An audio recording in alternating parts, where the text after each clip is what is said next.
चोर, डकैत, कातिल इजराइल। आपको कातिल के बारे में तो मालूम था, लेकिन डकैत भी है इजराइल, और इस डकैत का रवैया भारत के अंधभक्तों से मेल खाता है। समझ रहे हैं? कनेक्शन गहरा है। नाजायज औलाद यहां भी है इजराइल के। मैं आपको बता दूं कि स्विट्जरलैंड की एक संस्था ने, यूरोमेड ऑर्गेनाइजेशन, अंतरराष्ट्रीय संस्था, उसने ये क्लियर इन्वेस्टिगेशन के बाद दावा किया कि इजराइल के सैनिकों ने सिर्फ गाजा के लोगों को मारा पीटा नहीं, सिर्फ गिरफ्तार नहीं किया, बल्कि उनके घरों से मिलियंस ऑफ डॉलर के पूरे गाजा से लूटपाट की है। उनके साजो सामान को लूटा है, उनके सामानों को लूट कर ले गए हैं। ये बात हकीकत है। मीडिया में रिपोर्ट पहले से मौजूद है कि कैश से लेकर सोना चांदी, और सोना चांदी से लेकर आप समझ लीजिए मेकअप तक का सामान इजराइल के सैनिक चुरा चुरा कर ले गए हैं।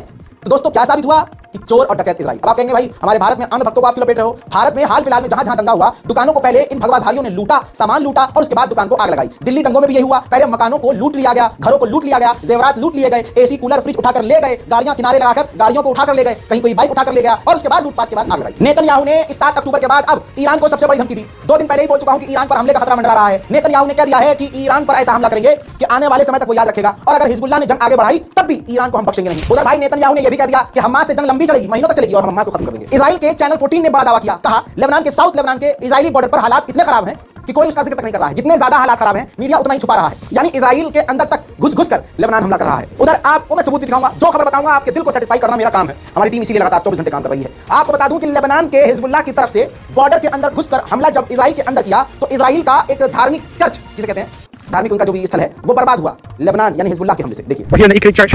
They got shot at on Christmas Day with a missile from Hezbollah.